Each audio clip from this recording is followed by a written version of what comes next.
세상에 떠도는 기묘한 괴담들. 첫 번째 이야기, 여자친구와 모텔에 있다가 실제로 겪었던 실화괴담. 때는 2019년 2월 어느 날이었다.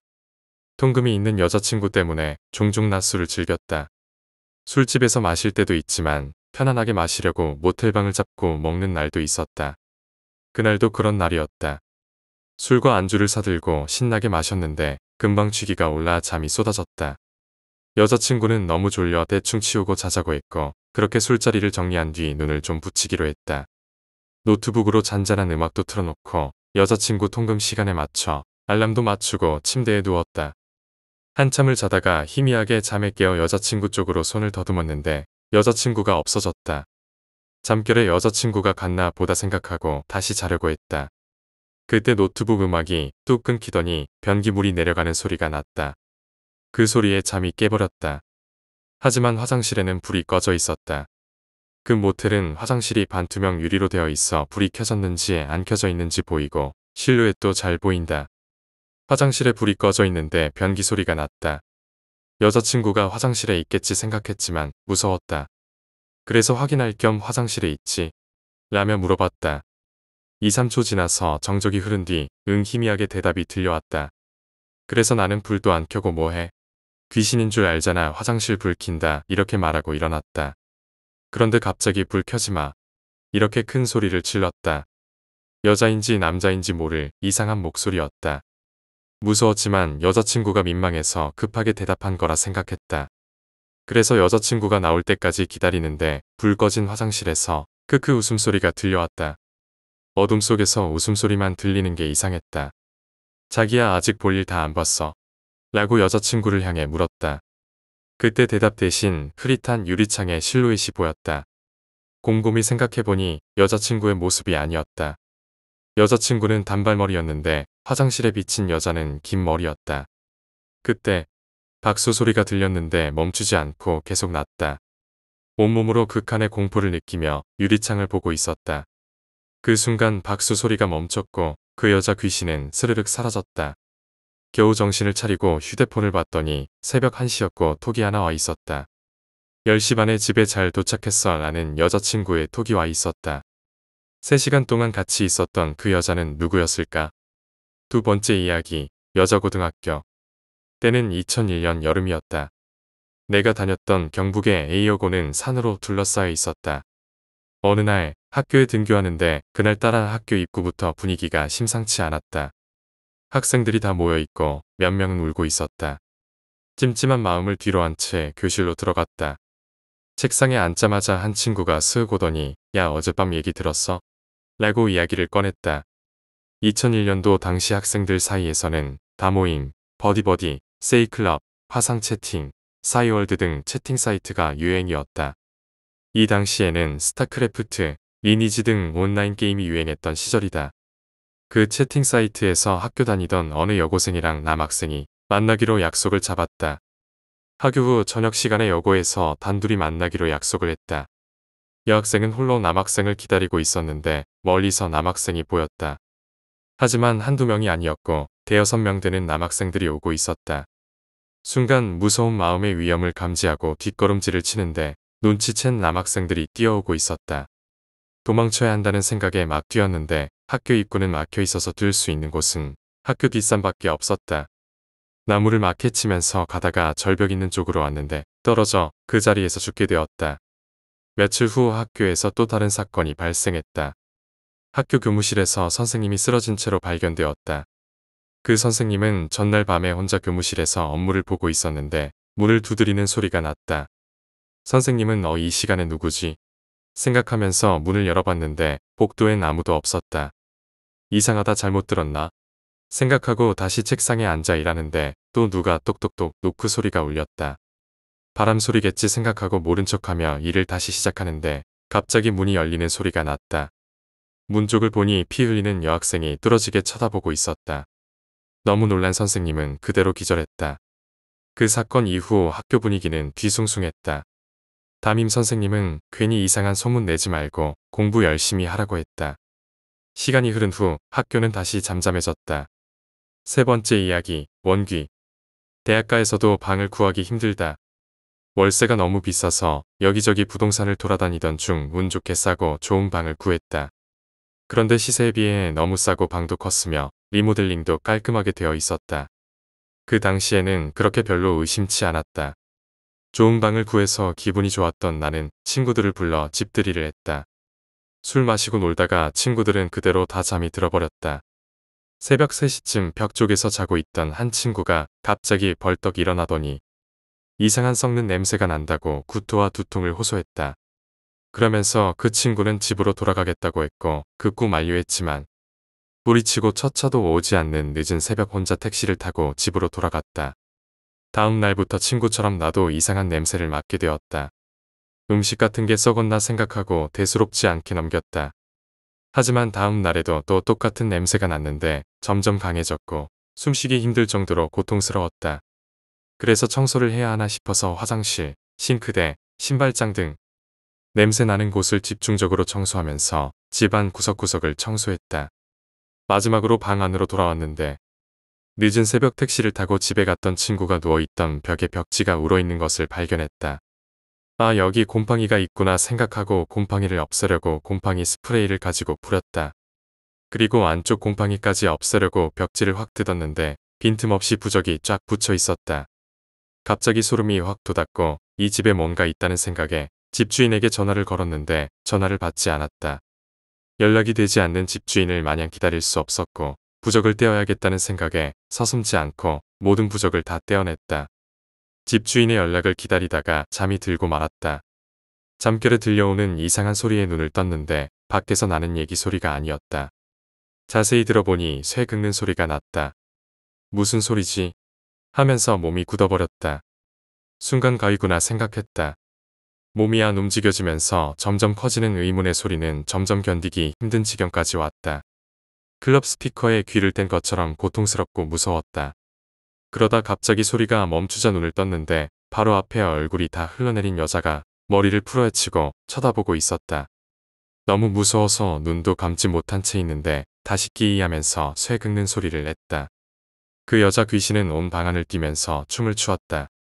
긴 머리를 휘날리며 주위를 맴돌고 계속 나를 쳐다보았다. 결국 기절하고 머리가 너무 아파서 깨어난 후 곧장 부모님 집으로 갔다. 어머니에게 이 얘기를 하니 기가 허해진 것 같다며 괜찮다고 진정시켜 주셨다. 그런가 생각하고 오랜만에 TV를 보며 쉬고 있는데 갑자기 자취방에 썩은 냄새가 다시 났다. 어디서 이렇게 스멀스멀 올라오지? 뭐지? 하면서 있다가 보니 내 몸에서 썩은 냄새가 났던 것이다. 그리고 나는 엄마가 들고 있던 과도를 낚아채서 내 종아리를 찔러버렸다. 그렇게 나는 응급실 신세를 지게 되었다. 어머니는 왜 그랬냐며 울었다. 하지만 나는 내 몸에서 썩은 냄새를 맡고 있던 것만 기억했고 이후 상황은 기억하지 못했다. 순간 빙이 되었던 것 같다. 놀란 엄마는 방을 빼기로 결정하고 집주인과 연락을 했다. 그리고 자초지종을 설명하고 부적을 다 떼어냈다고 말해주었다. 그랬더니 집주인이 하는 말이 그러게 부적을 왜 떼어? 라며 황당한 말을 했다.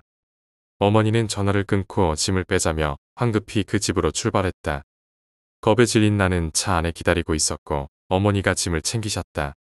짐을 다 빼시고 마트에 잠깐 들리셨는데 마트 주인에게 이상한 소리를 들으셨다. 그 집에서 사람 3명이 죽어나갔잖아. 그래서 그 집주인은 살을 막으려고 부적을 붙여놓은 게 아니었을까? 살이란 사람을 해치거나 물건을 깨뜨리는 독한 귀신의 기운을 뜻한다. 그런데 그 부적을 함부로 뗀 것이다. 나중에 알고 보니 리모델링하기 전 이 집은 시댁을 피해 나와서 살던 엄마와 아기가 살았는데 남편이 찾아와 아기를 데려가겠다고 했고 둘은 그렇게 말다툼을 하다가 몸싸움까지 벌어졌다. 그러다가 남편이 아내를 밀쳤는데 머리를 다쳐 목숨을 잃게 되었다. 남편은 아기만 데리고 집 밖을 나왔다. 혼자 살던 아기 엄마의 죽음은 아무도 몰랐고 결국 오랫동안 방치된 채로 있었다. 뒤늦게 발견되었는데 냄새가 엄청 났다고 한다. 그래서 난 혹시 그분의 혼이 남아있는 게 아닌가 생각이 들었다. 신의 종류로 보자면 일반적인 조상신과 한을 품고 있는 원귀가 있다. 옛날에는 대대손손 잘 사는 게 중요했다. 그래서 장례를 잘 치르면 조상신이 되고 그렇지 못한 경우 원귀가 된다고 한다. 착신은 시체가 등이나 팔에 붙어있는 현상이다. 네 번째 이야기, 다락방. 때는 1995년 신혼초. 내 나이 22살, 남편은 23살, 그리고 우리 사이에는 5개월 된 딸아이가 있었다. 우리 부부는 얼마 되지 않는 돈으로 경기도 용인의 신혼집을 어렵게 구했다. 아주 작은 시골 마을이었다. 부엌이 하나 있는 작은 단칸방이었다. 그 시절 집들은 90년대에 흔히 볼 수 있는 다락방이 있었다. 다락방 끝에는 조그마한 창문이 하나 있었다. 우리 부부는 살림살이를 마련할 돈이 넉넉지 못했기 때문에 남편 선배가 운영하는 중고 가게에서 필요한 가구를 싼 값으로 구매했다. 이사하던 날 그 선배가 집 앞까지 가구를 배달해 주었다. 그런데 선배가 집을 보더니 인상을 확 구기면서 뭐야 이 집이야? 하고 물었다. 3일 전에 이 집에 있던 살림 전부가 우리 매장에 들어왔었어. 나이 드신 분들이 아들이 쓰던 거라면서 넘겼다고 했다. 그분들은 자세한 이유는 말해주지 않았다. 그리고 그 선배는 가버렸다. 공장에서 근무하던 남편은 신문 배달까지 했다. 신문 배달 시간은 새벽 3시부터 아침 7시까지였다. 우리는 대충 짐을 정리하고 잠을 청했다. 그날 밤 이런저런 복잡한 생각으로 뒤척이다 겨우 잠들었는데 몸이 안 움직였다. 그러더니 슥슥 이상한 소리가 들려오기 시작했다. 그 소리는 다름 아닌 다락방에서 나는 소리였다. 몸이 안 움직여져서 눈알만 돌려서 다락방을 쳐다보았다. 그때 다락방에서 검은 형체가 쓱쓱 기어나오고 있었다. 너무 놀라서 남편을 깨우려고 했지만 몸은 경직되어 움직이지 않았다. 그 검은 형체는 천장에 매달린 채로 내가 누워있는 곳까지 기어왔고 고개를 꺾고 나를 내려다보며 입으로 보이는 부분을 뻥긋하기 시작했다. 그 순간 그 검은 형체가 바닥으로 떨어지더니 내 발밑에서 기어와 얼굴을 마주 보았다. 그때 그 검은 형체가 입을 크게 벌리며 중얼거렸다. 그때서야 또렷하게 무슨 말을 하는지 알게 되었다. 죽일 거야, 너도 죽일 거야. 내가 죽일 거야. 끔찍한 소리를 내는 여자의 목소리였다. 그리고 그 검은 형체는 다시 천장으로 올라가 다락방으로 기어갔다. 지금 생각해보면 남편에게 말하고 이사를 갔어야 했던 것 같다. 하지만 힘들게 구한 신혼집이라서 손쉽게 이사를 갈 수 없었다. 그로부터 한 달 후 5일 정도 친정에 머물다 온 그날 대문을 들어서는데 누군가 우리 집 앞에서 기다리고 있었다. 누군가 했더니 같은 집에 새들어 살던 옆집 아줌마였다. 새댁 괜찮아? 나를 본 옆집 아줌마는 대뜸 이렇게 물어보셨다. 뭐가요? 왜 새댁 남편은 문을 자물쇠로 잠그고 일을 가? 세대 밖에도 못 나오게. 옆집 아주머니가 하시는 말씀을 듣고 놀라지 않을 수 없었다. 아니 새댁 남편이 오토바이를 타고 신문 배달을 하러 나가면 새벽 내내 새댁이 서럽게 울었잖아.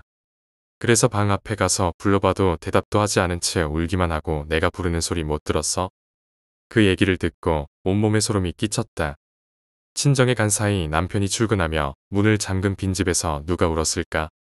너무 무서웠다. 그 다음 사건은 숨 돌릴 틈도 없이 바로 일어났다. 다음 날 새벽 남편이 신문 배달을 가고 30분이 지났을 때였다. 방에 적막감이 흘렀다.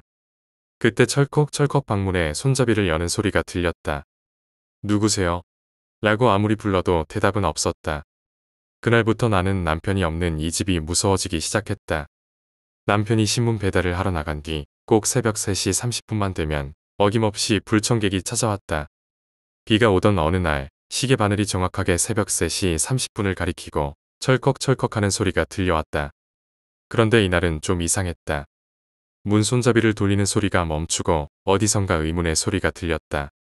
누군가가 무거운 돌을 질질 끌고 와서는 멀지 않은 어딘가에 탁 내려놓는 소리가 들렸다. 이 소리는 밖으로 나 있는 부엌 앞자리에서 나고 있었다. 순간 깨달았다. 다락창문으로 누가 들어오려는 것이다. 부엌문 위쪽으로 난 다락창문이 생각났다. 누군가가 계속 돌을 질질 끌고 와서 다락창문 밑에 차곡차곡 돌을 쌓고 있었다. 그리고 얼마 안 가서 덜컹 창문을 여는 소리가 들렸다. 나는 자리에서 일어나 혼신을 다해 다급히 다락방 문을 막았다. 그 와중에 다락방 안에서는 스윽스윽 정체불명의 소리가 계속 가까워졌다. 마치 사람이 배를 바닥에 대고 질질 기어오는 것 같았다. 그때 밖에서 남편이 문을 두드리고 있었다. 무슨 일이야? 남편이 말했다. 밖에 다락창문으로 누가 들어왔었어. 남편이 밖을 둘러봤지만 황당하게도 돌이나 벽돌 같은 것은 없었고 다락방에 누군가가 들어온 흔적조차 없었다. 당장 이 집에서 나가고 싶었다. 남편에게 그동안 겪었던 이상한 얘기를 털어놓고 시댁으로 가자고 했다. 시댁에 도착하자 어른들은 깜짝 놀라 물어보셨다. 너희 둘 다 얼굴이 왜 그래? 그제서야 서로의 얼굴을 살펴보았다. 둘 다 사람의 얼굴이라고 할 수 없을 정도로 한없이 야위고 잿빛으로 변해 있었다. 우리 부부는 더 이상 그 집에 머물 수 없다며 최대한 빨리 다른 집을 알아보자고 결론을 내렸다. 그런데 다음날 이상한 일이 벌어졌다. 남편이 마치 다른 사람인 듯 행동했다. 멍하니 있으면서 나와 딸을 없는 사람 취급했고 집에 돌아와서도 한마디도 하지 않았다. 3, 4일이 지났을 때 남편은 딸을 두고 집을 나갔다. 시어머니께는 손녀를 잘 부탁드린다고 말한 채 안산에 있는 큰언니 집으로 갔다. 그런데 정말 이상한 건 그렇게 나왔으면 딸이 걱정될 만도 한데 딸 걱정은 물론 우리 부부는 15일 동안 책임감조차 느끼지 못했다. 아무렇지도 않게 15일이 지나고 16일째 되는 날 그 느낌이 또 찾아왔다. 언니 집인데 신혼집에서 느꼈던 그 느낌이었다. 역시나 몸이 움직여지지 않았고 소리가 나는 쪽으로 눈알만 두리번거렸다. 발밑에서 쓱 무언가가 기어오는 소리가 들렸다. 내 얼굴을 꼭 닮은 여자가 어깨까지 기어와 내가 놔줄 것 같아. 너 절대 도망 못 가라고 말했다. 언니가 어깨를 세게 때려 그 상황을 벗어날 수 있었다. 그제야 정신이 바짝 들었다. 딸아이와 남편이 미친 듯이 걱정이 되었다. 밤새 엉엉 울다가 아침이 밝자마자 시댁에 전화를 걸었다. 나이자 있나요? 너희들 짰냐? 알고 보니 남편도 연락도 없이 지내다가 나와 동시에 연락을 했었다고 한다. 16일 만에 남편을 만났는데 뭔가에 홀린 것 같다며 믿을 수 없는 이야기를 꺼냈다. 남편이 꿈을 꾸었는데 어떤 여자가 나를 막무가내로 끌고 가는 것을 봤다는 것이다. 꿈에서 깨어나고서야 정신이 돌아왔다. 그런데 시어머니 이야기를 듣고 더 놀라지 않을 수 없었다. 우리 부부의 연락이 없던 15일째 되는 날, 시어머니가 그 집에서 짐을 다 빼고 난 다음날 새벽, 우리 부부는 이상한 꿈을 꾼 것이었다. 여기가 끝이 아니었다. 짐을 빼던 날, 동네 구멍가게에서 시어머니가 기이한 이야기를 들으셨다. 혹시 짐 빼오는 집이 저 집이에요? 그 집에 사람이 죽었는데 모르고 들어왔구먼.